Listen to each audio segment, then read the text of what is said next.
Now then comes a soldier. फिर उसकी एक सोल्जर वाली एज आती है। Full of strange oaths and bearded like the pard, jealous in honor, sudden and quick in quarrel। फिर एक सोल्जर वाली जो एज आती है यहाँ पर, वो फुल ऑफ स्ट्रेंज ओथ्स, जब वो अपशब्दों का इस्तेमाल करने लगता है। अपशब्द मतलब कि स्ट्रेंज ओथ्स, और उसके चेहरे पे एकदम तेंदुए की तरह बाल आते हैं, मतलब कि बियर्ड आती है, part, beard like the pard. jealous in honor, sudden and quick in quarrel। और पता नहीं, जेलस इन ऑनर, पता नहीं किस ऑनर, किस सम्मान के लिए वो हर किसी से भी झगड़ जाता है। Seeking the bubble reputation even in the cannons mouth. आपने देखा होगा कि जब भी कोई झाग होता है तो उसमें बबल्स बनते हैं, उस बबल्स को हाथ भी नहीं लगाते हम, और वो बबल्स जो हैं वो गायब हो जाते हैं, फट जाते हैं। तो यहाँ शेक्सपियर कह रहे हैं कि बबल की तरह जो रेपुटेशन है उसके लिए वो उसकी तलाश में रहता है और तोप की मानिंद में चला जाता है। उसको रेपुटेशन की बहुत फिक्र होती है अपने इस टाइम पर। और and then the justice in fair round belly with good capon lined. और फिर उसकी जस्टिस वाली एज आती है। जस्टिस वाली एज में in fair round belly with good capon lined, एक क्या होता है, वो मोटे तगड़े मुर्गों की तरह ना एक मांस खाकर उसकी भी जो तोंद होती है वो गोल मटोल होने लग जाती है। कैपन होते हैं मुर्गे, मुर्गों का गोश्त खाकर उसकी जो बेली है वो बेली मतलब कि तोंद बाहर निकल आती है। With eyes severe and beard of formal cut, और उसकी आँखें हर किसी को गंभीरता से देखती हैं और अपने लेवल के हिसाब से वो बियर्ड भी रखता है। Full of wise saws and modern instances and so he plays his part.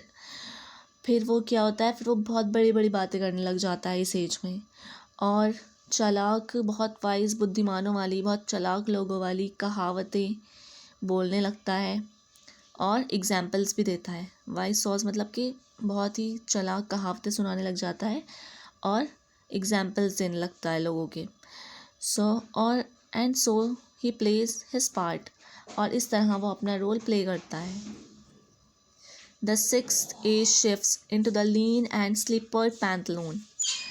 अब जो उसकी सिक्स्थ एज आती है, इसमें क्या होता है, वो एक दुबला पतला आदमी, पर जैसे स्लीपर्स, दुबला पतला आदमी होता है जिसने स्लीपर्स पहनी हुई हैं, with spectacles on nose and pouch on side, और वो एकदम कॉमेडी कैरेक्टर बन जाता है इस एज में आकर। उसकी नाक पे चश्मा रखा होता है और आँखों के नीचे उसके मांस लटकता है, जैसे पाउच होता है ना, आँखों के नीचे पाउच बन जाते हैं उसके। His youthful horse well saved a world too wide। और उसने अपनी जवानी के दिनों में जो पजामा संभाल कर रखा होता था ना, वह उसकी पतली टांगों के लिए बहुत ढीला हो जाता है।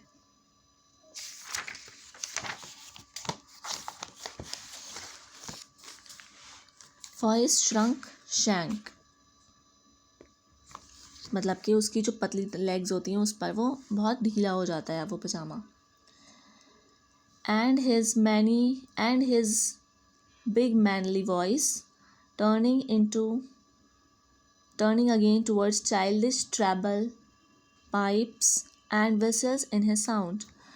और उसकी जो आवाज़, जो कड़क आवाज़ होती है, जो जवानी में उसकी कड़क आवाज़ थी, वो सब जो है कहाँ में बदल जाती है, अब उसकी एक बच्चे की पतली आवाज़ या किसी विसल, जैसे सीटी की आवाज़ में बदल जाती है। उसकी ऐसी हो जाती है सीटी की आवाज़।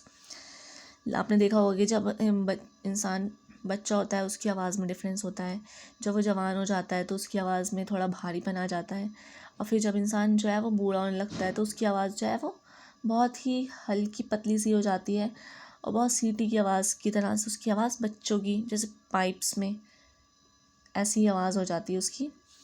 लास्ट सीन ऑफ ऑल, अब एंड में आता है सबसे लास्ट सीन।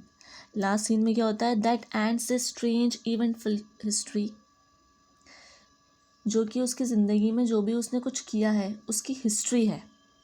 सब एंड जो होता है ना बुढ़ापा, वो उसकी ज़िंदगी में, इंसान ने अपनी ज़िंदगी में बचपन से ही जवानी तक जो भी कुछ किया होता है ना, वो सब उसकी हिस्ट्री आ जाती है अब उसमें एंड में, लास्ट स्टेज में उसकी। अब क्या होता है, अब उसकी जो लास्ट स्टेज होती है, उसकी लास्ट स्टेज जो है वो उसको ख़त्म कर देने वाली होती है इंसान को, एंड में वो अब ख़त्म होने वाला होता है। So and that and this strange eventful story history, अब उसकी जो पूरी हिस्ट्री है वो अब एंड होने का टाइम आ जाता है। In second childishness and मियर oblivion, sense teeth, sense eyes, sense taste, sense everything. As second childishness and mere oblivion, ये आदमी का दूसरा बचपन होता है। इस एज में आकर आदमी फिर से बच्चा बन जाता है और सब कुछ भूल जाता है और सब कुछ भूलने लगता है। Sans teeth, sans eye, sans taste, sans everything. ना उसके पास टीथ होते हैं, ना उसके पास आँखें होती हैं पुरानी जैसी, जो उसके दांत होते हैं वो भी कमज़ोर हो चुके होते हैं, उसकी आँखें भी कमज़ोर हो चुकी होती हैं, और हर चीज़ का टेस्ट उसको ना, और ना ही वो हर चीज़ का टेस्ट ले सकता है जिस तरह से बचपन में और जवानी में उसको टेस्ट आता है हर चीज़ का, ऐसे ही इस तरह से उसको बुढ़ापे में हर चीज़ का अच्छे से टेस्ट नहीं आता। He lose control over all his senses, वो अपने जो सेंसेस हैं उस पर पूरी तरह से कंट्रोल नहीं कर पाता है। ही डिपार्ट्स फ्रॉम दिस वर्ल्ड, अब क्या होता है एंड में, वो इस दुनिया से अपना रोल प्ले कर कर अपनी लाइफ को जी कर चला जाता है। So he departs from this world after playing these roles of life. Human beings are mortal, human beings are mortal, मतलब कि इंसान जो है वो मॉर्टल है।